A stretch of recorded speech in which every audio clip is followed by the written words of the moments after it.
Look, I'm Jess.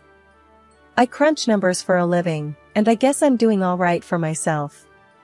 I've got this kid, Alex, a real bright spark, keeps asking questions about everything under the sun.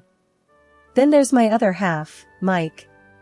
He runs the show at some warehouse, not the career of his dreams, but it pays some of the bills. And it's just enough for Mike, he's not the type to chase more. Our life's what you'd call run-of-the-mill. We wake up, go about our jobs, come back, and do the family thing. Not exciting, but steady. Problem is, the steady's turned shaky lately. Mike, he's been rolling in late from work, looks like he's been through the ringer every time. Bags under his eyes, shirt wrinkled, and his mood stinks. Tried to get him to chat about it, crack that shell of his. But that man's locked up tighter than a bank vault. Mike, what's eating you? I asked him just last night. You're acting all sorts of strange these hours. He just glared at me, all red-eyed and frazzled. It's nothing, Jess. Work's a pain in the neck, that's all. Just lay off, okay? I know when to back off, but it's like a splinter in my mind, you know? He used to be straight with me, and now it's like I'm talking to a brick wall. You're not touching your dinner, Mike. What's up? I tried to nudge him at supper. Nothing fancy, just some meat and potatoes. But he barely poked at it. I said drop it, Jess. I ain't in the mood to chat about my day, he snapped back, pushing the plate away, and that end of discussion looked plastered on his face. Alex piped up from across the table, fork halfway to his mouth. Dad, you gonna come to my game this weekend? You said you'd try. Mike just ruffled Alex's hair, his attempt at a smile more like a wince. We'll see, champ. Your old man's got a lot on his plate right now. I watched them, father and son, an unsaid worry passing between them. That's my world right there, feeling like it might come apart at the seams. There's this static in the air every time Mike walks in late, a mix of sweat and something sour I can't place. He whispers about work stress, but there's a tug in my gut telling me it's more than that, a lot more. Mike's become like those puzzle pieces you find behind the couch, doesn't fit anywhere, doesn't make sense. And the more I push, the more he clams up. What gives? So there you have it. No sugarcoating, no dressing it up. Just our plain Jane life hitting a bit of a rough patch. I've got a kid to raise and bills to pay, and now a husband who's acting like he's got the weight of the world on his shoulders. Only thing is, he won't let me carry a piece of that burden. I'm out here trying to figure it out without letting on to Alex that there's trouble brewing. Gone. Just like that, Mike's car was history. Came home on foot, a look on his face I had trouble reading. Jess, he said, his voice jittery, the car's gone. Stolen. So, call the cops, Mike. My brother can sniff this out. Easy, I said. But he was shaking his head before I even finished the sentence. No way, I've got it covered, he insisted, but he wouldn't look me in the eyes when he said it. The whole thing smelled fishy. He'd never had good luck with cars, but stolen? That was a new one. Got it covered how?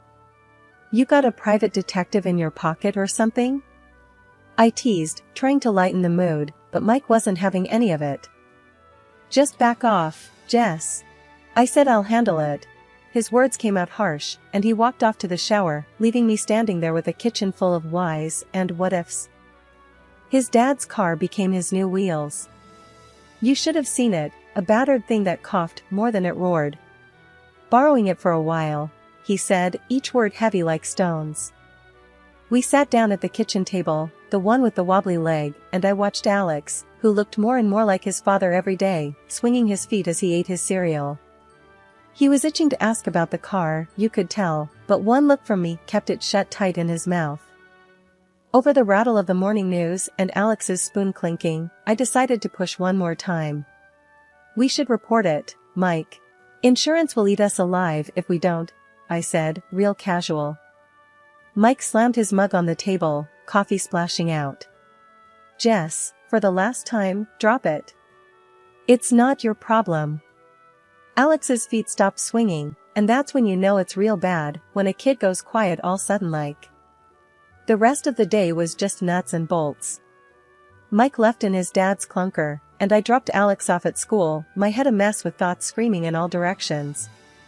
By the time I clocked into work, I had settled on one thing: I was going to find out what was going on, with or without Mike. Lunch break, my phone buzzed, it was my brother. Jess, you okay? Heard about Mike's car. Need me to take a look? He offered, always the protector, even though we're adults now. I wanted to say yes, tell him everything, but I hesitated. What if Mike was in deeper than just a stolen car?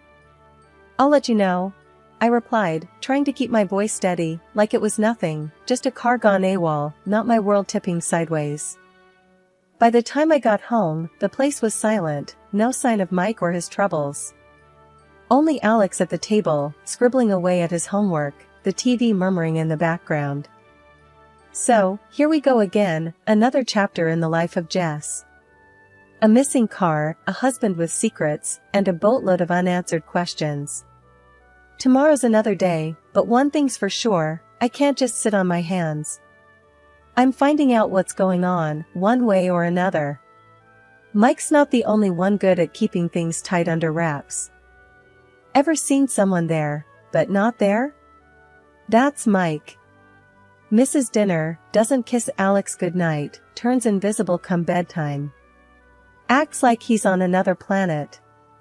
The weekend rolled around, Alex ready for those bike rides they used to nail every Saturday morning. He's there, helmet on, excitement buzzing off him like bees on a hive. And nothing, Mike's locked away in the bedroom acting like he's turned to smoke. Mike, come on. The kid's waiting. You promised. I yelled through the door, my hand gripping the knob so tight my knuckles got white. I'm not up for it, Jess. Just take him, will you? His voice a muffled surrender from behind the wood. Alex's face fell a mile. I shrugged, combed his hair back with my fingers. Let's go, champ, just you and me this time. We hit the pavement, me pedaling behind him, watching those little legs pump like pistons. He's getting good, too good. Should have been his dad watching. After, over cold sandwiches, I lay it out for his folks. The stolen car, the late nights, the silence heavy as lead. They're good folks, made me feel like family since day one. They listened, hands clasped, a wrinkle of worry etched between shared glances. Jess, kid's his age. His mom started, always the forgiving type. They get like this. You ride it out. Midlife thing or not, he's riding out alone. I shot back, not buying any of this phase talk. He's ditching his son, for God's sake. His dad chimed in, cutting the air with that old sense of authority he can't shake off. Give the man space, Jess. We didn't raise him to bail on family. Space? Feels like he's halfway to the moon right now. I fired off, done with sugarcoating bitter pills. They didn't have the answers, none of us did. So, I sat there, the kitchen clock ticking away your standard awkward silence. They love him, but they're clutching at straws, just like me. Back home, I find Mike on the couch blanketed in shadows, the room dark except for the flicker of some late-night show. Alex is long asleep, dreams and all. We need to talk, Mike. Now, I said, my voice steady as a drumbeat, every word a decision. He peels himself off the couch, tired or defeated, it's hard to tell. What is it, Jess? Mike huffs, like it's an effort just to stand. I'm not blind, something's gnawing at you. It's eating us up, all of us. My words clipped out like bullets. Mike's eyes finally lift to meet mine, some spark in their fighting through the fog. Jess, it's a mess you don't need to be in. Oh, I'm in it, Mike. You made sure of that when you started sleepwalking through your life. I'd had it, my patience frayed to strands. He leans on the wall, for a sec, it looked like he'd slide to the floor. I can't, not yet. that voice, a whisper of its regular self. Okay, Mike, let's see how long you can keep up this act. I'm clawing for answers, and if Mike won't hand them over, I'll turn over every rock, every dark corner, until everything that's hidden starts spilling out into the light. For Alex, I'll do it. For us, I'll go the distance. The stillness of the night was shattered by the shrill ring of the phone. It was the sound that heralds news, seldom good. Mike's hand shot out to snatch it up, and the blood drained from his face as he listened to the voice on the other end. There were a few hushed, frantic words, and then silence. Heart problems, he said, voice shaking, looking at me with eyes full of terror. Dad's been taken to the hospital. Before I could even process the information, Mike was already dressed and darting for the door, his father's old car keys in hand. Wait! I'll come with you. I cried out, but he was gone. The door slammed behind him, and the sound echoed through the empty house like a grim reminder that I was now alone with my thoughts and the daunting tick-tock of the wall clock. Hours passed, each minute stretching longer than the last, anxiety my only companion. Doubt began to gnaw at me as I watched the moon trace its path across the sky. Against all instincts that screamed at me to stay put, I picked up the phone and dialed my mother-in-law. Is everything okay with Dad? I breathed into the phone when she picked up. There was a pause, a flicker of confusion in her voice. What are you talking about, dear? He's right here, watching the late show with me. The room spun. Mike, he told me there were heart problems, that Dad was taken to the hospital. Oh, honey, she said, her voice laced with worry and something else, something akin to disbelief. There's no hospital. There's no heart issues. Mike never said a word to us about going anywhere tonight. Bile rose in my throat. The betrayal stung like a slap in the face. My husband, the man who was supposed to be my partner in all things life threw at us, had lied straight to my face. Mike left in a panic. Said it was urgent, I managed to say, my own voice sounding distant and foreign. If he's not with you, then where? We'll figure this out. She cut in, her tone attempting reassurance that couldn't reach me. You just stay there with Alex. We'll sort it all out. After I hung up, the silence of the house screamed louder than the ring of the phone ever did. The trust we had, the foundation we built our family on, felt like it had crumbled in an instant. Where was he, and why lie? The questions blazed in my mind, turning over and over without answers. The phone felt heavy in my hand as Ron's voice finally pierced through the static uncertainty. Jess?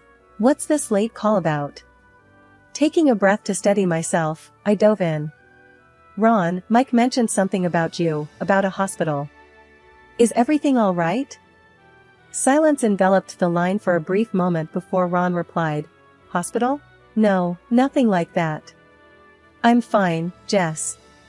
Why would Mike say that? A knot tightened in my gut, and I knew something wasn't right.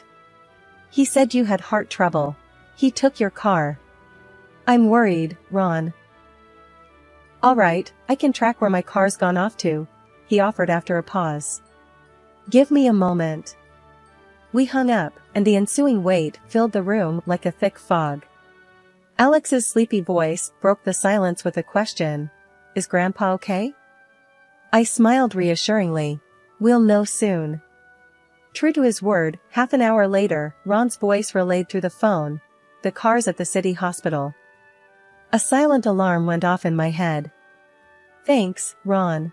We're going to check on this, I said, the last words shadowed by a chilling premonition. Grabbing our coats, I quickly dressed Alex. We shared no words on the matter, the gravity of our mission spoke loud enough. Together, we left the warmth of our home for the cool ambiguity of the night.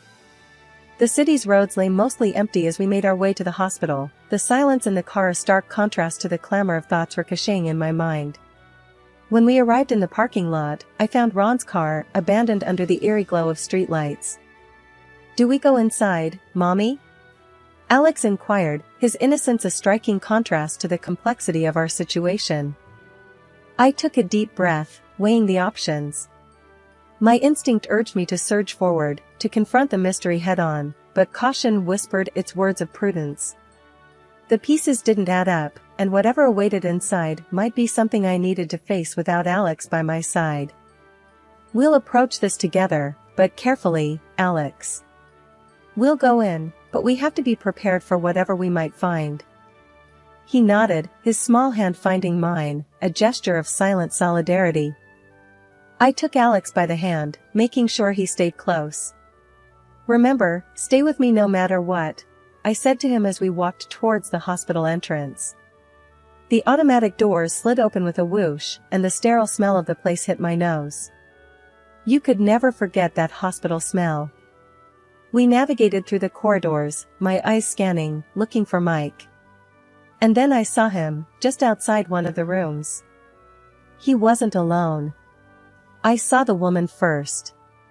Her arms cradling a newborn, looking tired and familiar. Mike looked like he had seen a ghost, his face drained of color the moment our eyes met.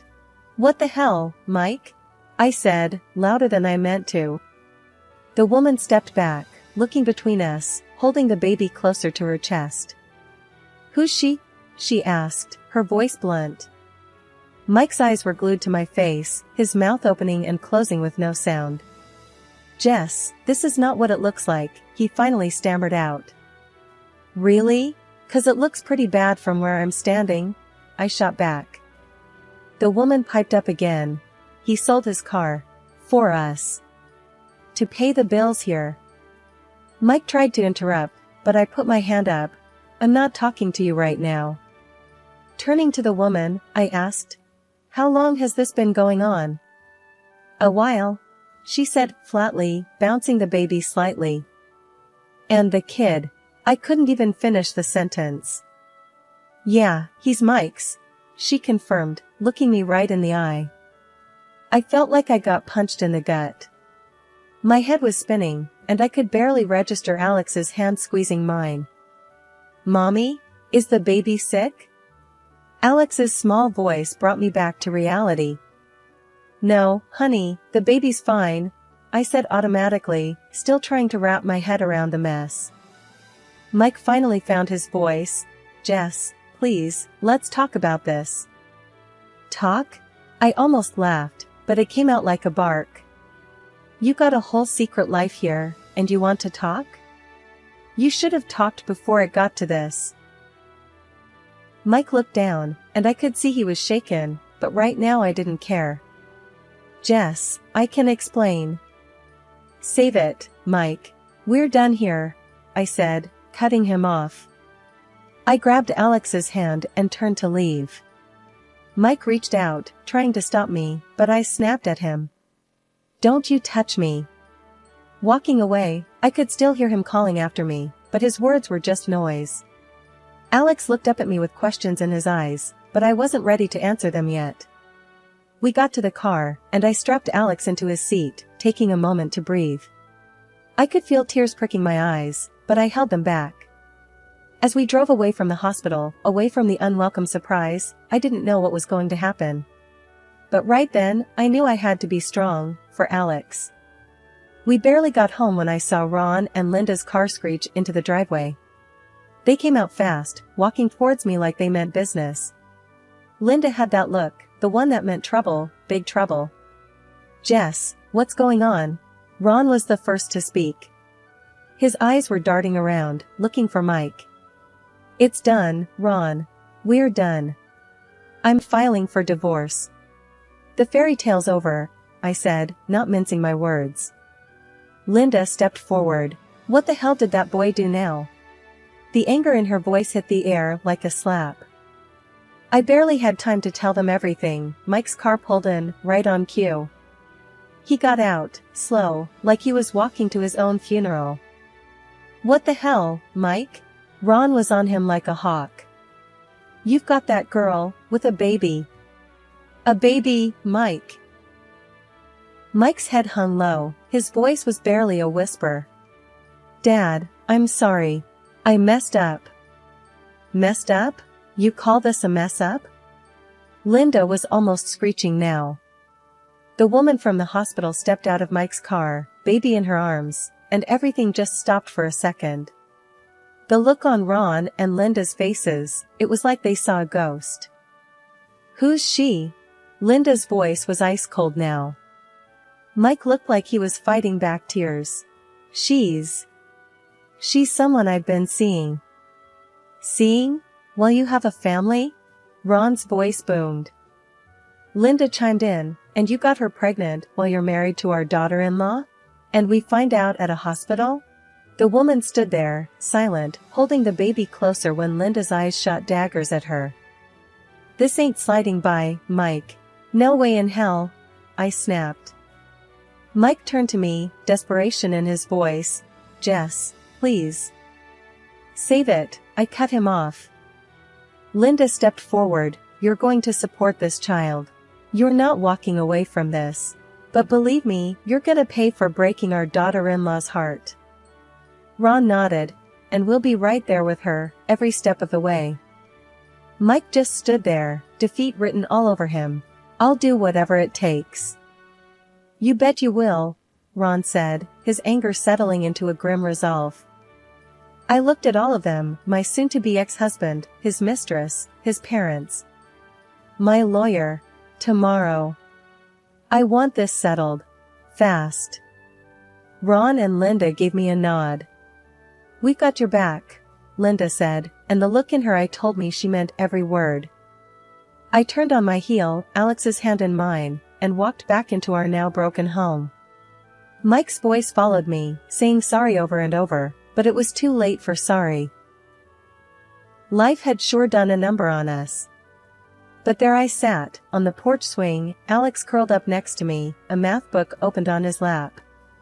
The sun was setting, the sky a mix of pink and gold, like a watercolor gone wild. "How's homework going, kiddo?" I asked, not ready to dive back into the adult world just yet. Alex shrugged. "Okay, I guess. The numbers keep doing a dance though." "Yeah, they do that sometimes," I chuckled, ruffling his hair. "They'll settle down if you stare at them long enough." We laughed, the easy sound of it taking the edge off the day. Then the phone buzzed. I pulled it out of my pocket, a text from Linda. "How are you holding up?" it read. I smiled.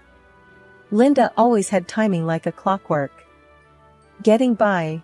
One piece at a time," I texted back.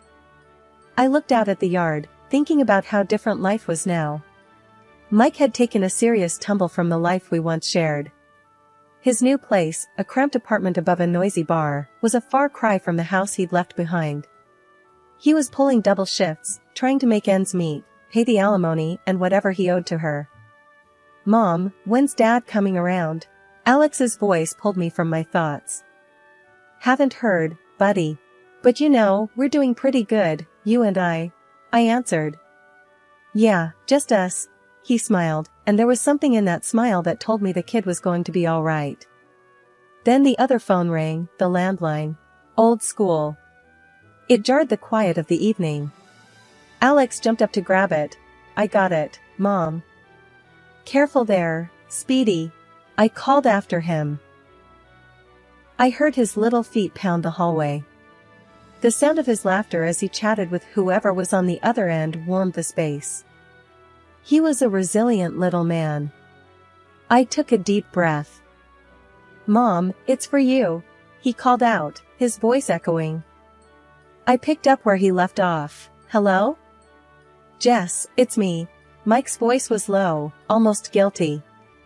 "What can I do for you, Mike?" My voice was colder than I intended. "Just, are you both okay?" His voice sounded like it carried the weight of the world. "We're managing, Mike. Alex is doing great." There was silence, a long one, then a defeated sigh. That's good to hear." "Mike, look, we're picking up the pieces here. You should be doing the same," I said, more firmly this time. "I am, Jess. Or at least, I'm trying." Another pause. He was always heavy with the pauses. "Goodbye, Mike." The click of the phone felt like the end of an era. It kinda was. I walked back onto the porch, the creak of the swing welcoming me back. Alex looked up, his eyes were curious. Life was indeed very different now. Just Alex and me, with Grandma and Grandpa popping in enough to keep us smothered in love and bad jokes.